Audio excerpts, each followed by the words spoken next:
I started throwing up blood. I said, this is it. I'm dead. My own is gone. But I said, I'm dying. I'm in pain. She said, okay, on a scale of 1 to 10, I should. So I almost died.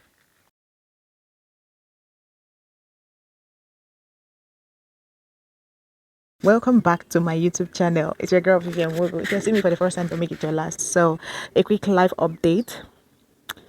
A lot has been going on, and I've been meaning to shoot this video, but I've not really found the strength until today. The truth of the matter is that I've been fighting breast cancer since this year, 2024. So I'm going to be making subsequent videos to take you on that journey for those of you that haven't been following me on Instagram and TikTok. So, but today is few days. Today is Tuesday, which is few days to my fourth chemotherapy cycle. So the first and second chemotherapy cycle were not good. The third one, let me gist you about the third one because that's the main reason I'm sitting here to make this video. So I almost died. After I had my second chemotherapy cycle, when it was time for me to go for the third one, I usually do blood tests so that they can look at what is going on with my blood and if I am strong enough to take the next cycle. So after I did bloods, they realized that my neutrophils were very low, which means my immunity was extremely low and compromised. So my body will not be able to handle another cycle. So, and then usually when I do these cycles, my doctor usually give me follow-up injections that I have to be taking at home, and that injection is supposed to replace or help my body bring out more white blood cells, produce more white blood cells for my immunity, because the chemotherapy chemicals itself kills off the ones I have already. So I took this medication, and when they checked my blood, my neutrophils were still very low. So my consultant said that she's going to give me 1 week free of treatment so that my body can build up immunity by herself, which made me very happy. So I had free 1 week to myself. Now, at the end of that 1 week, I went back for my cycle. I did the cycle, took the medications, the injections that I'm supposed to take. By the way, the name of the injection is Filgrastim. So I took them. I'm supposed to take it 3 days after the chemotherapy infusion. So I usually do my treatments on Fridays. So usually on Sundays, I'll start the injection. So on that Sunday, I had this injection. I mean, I was ready because I usually get reactions, right? That body pain, body aches, nausea, vomiting, headache. It depends on the type of side effect it wants to come with that day. So I was also prepared. So I took my medication, took my pain relief, and went into my duvet, slept off. 1 hour, 30 minutes into sleeping, I woke up with breathlessness. Actually, I couldn't sleep, I couldn't breathe in my sleep, and that woke me up. So as I woke up trying to catch my breath, I started having running stomach. So I ran into the toilet. So while I was pooing, I started throwing up. So all these things were just happening in one time. I couldn't catch my breath. I was throwing up. I was pooing. I thought that would be it. After the first one, I calmed down. Second one, I started throwing up again uncontrollably. Then pain came. The pain, I could not. Even if I try to explain it, I would never be able to explain the type of pain I was in. The pain was in all my joints. Then at my uterus, it was as if my uterus wanted to drop out of my body. The pain was excruciating. I didn't know what to do. I was thinking, Jesus, who do I call? Okay, let me call emergency. There is an actual emergency contact for chemotherapy patients that I had. I managed and typed the number and called them. So she didn't. She just asked me, "What's your name?" I said the way I was shouting. She said, "Okay, let me transfer you." So she transferred me. She transferred me. No. She told me to call the emergency, the normal NHS emergency number. So I called, I think 111 or so. So I called them. I called them as I was shouting. They said, "Okay, let me transfer you. Is it police or hospital?" Police. They first of all sent me to police. I said, "Please, please, hospital." They've now sent me to hospital. Ambulance. They over. So ambulance started. "What's your name?" I gave my name. Date of birth. I gave. It's with that pain. I was screaming and giving this thing. They said, "Okay, where do you live?" I said, "Please, I'm dying." After giving all these details, they were still asking me more questions. So I said, "What is wrong with you?" Can you know? She said, "Ma, I cannot do anything for you until you answer these questions. I need to know." I said, I don't understand. What do you mean? What do you need to know?" I said, "I'm dying. I'm in pain." She said, "Okay, on a scale of 1 to 10, I should."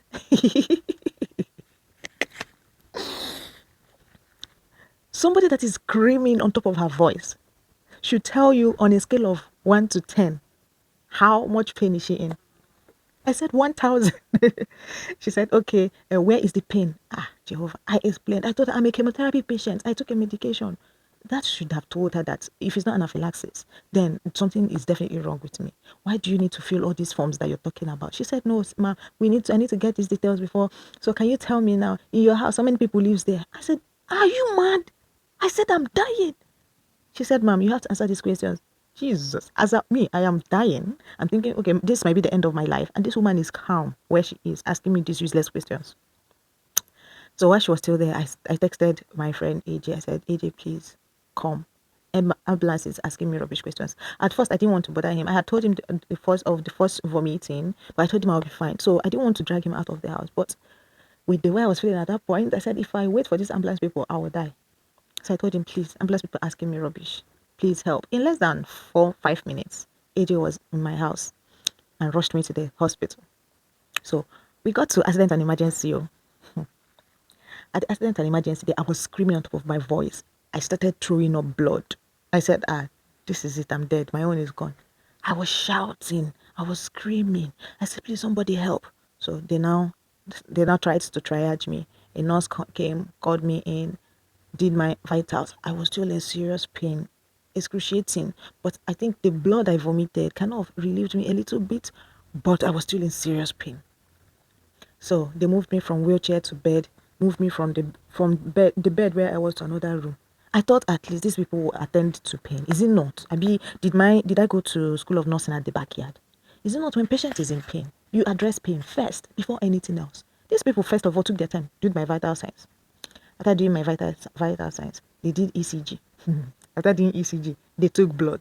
Then they put up anti-sickness medication, put up antibiotics. That was now when AJ asked them that what is actually going on. This person is in pain and is shouting of pain. Now, instead of you to give the pain medication, you are giving all these things first, and pain is the last thing you are addressing.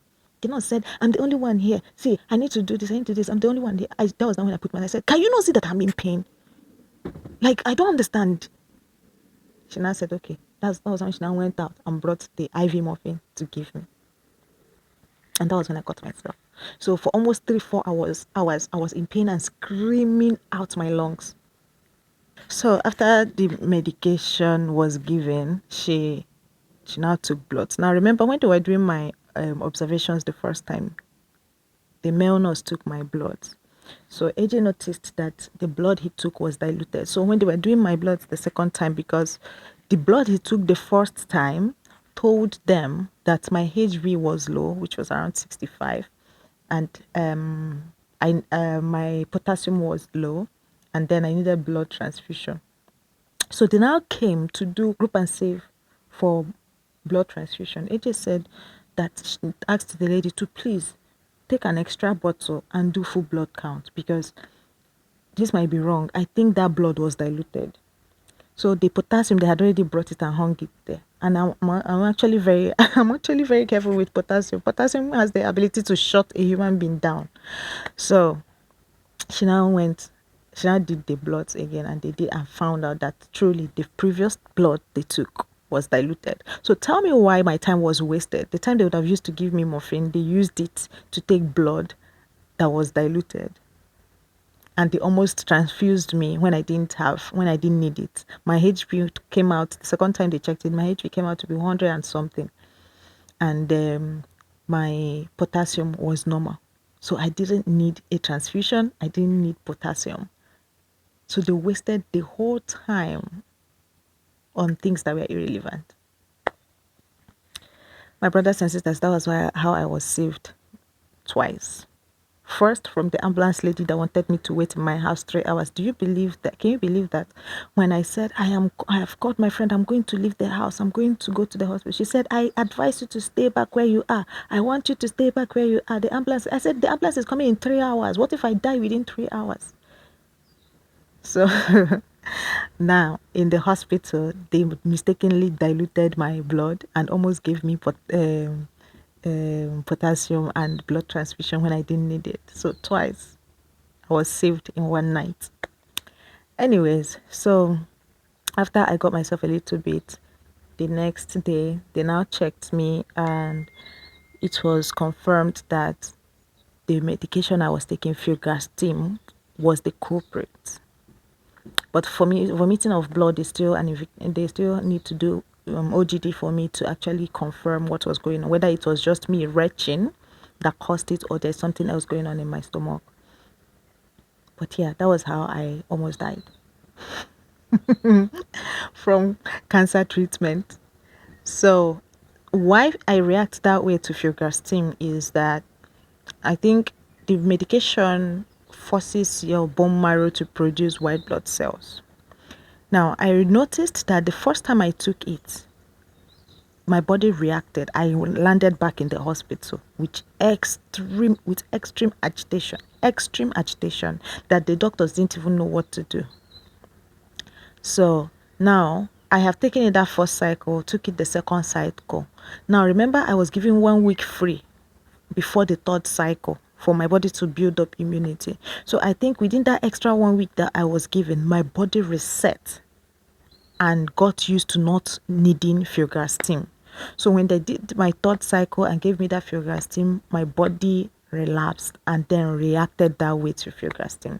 Because after that incident, I stayed in the hospital for extra 2 days and then I was discharged. The next dose, the remaining 2 doses that were remaining, I had them and my body took them well. My body was able to manage it. So I'm supposed to be going for my fourth cycle in few days time, and I don't know what to expect this time around, but I'm just hoping that God will protect me, because I've seen Shegebaza. This journey has taught me a whole lot about patience, and also a whole lot about healthcare. There is something about the healthcare in UK. You have to be on your toes. They have quality healthcare. I mean, better than the one we have back home. But you have to be on their neck and watch them. If not, to be at your own detriment. Now, moving on. I have an issue with what is going on. Now, with all these things, I've been calling in sick from time to time, which has been affecting my salary. But the one that happened actually today is, for those of you that have been following me on Instagram, you already know that I talked about how I called in sick during my surgery and my salary was cut down, that it almost disappeared. I had to run back to work with my surgery site still very sore. Well, the same thing has happened again. I worked July, and in some time in August, I called in sick because I could no longer handle chemotherapy and work. And I have gotten my salary today, and my salary is 600 and something. And I'm wondering how is it that I just called in sick last month and I'm getting 600 and something? It's not even up to my rent. My rent is £750. So as it is now, I can't afford my rent. That is just my rent. I'm not even talking about other bills and then feeding. I don't know what is going on, and I don't know why this is happening, but it is messing with my mental health currently. And that is why I decided to start a clothing line, just so that people who really want to support me can support me in that way, so that I don't get into trouble with accommodation, because it's just small thing like this for anybody to become homeless. I'm going to try to chase it to know what is going on with my pay, but as for now, I really need all the support I can get so that I can have a roof over my head. If you have watched me to this point, thank you so much, and I appreciate your support. Help me share these videos to people around you so that they can join on this journey. and I'll see you in the next video. Ciao.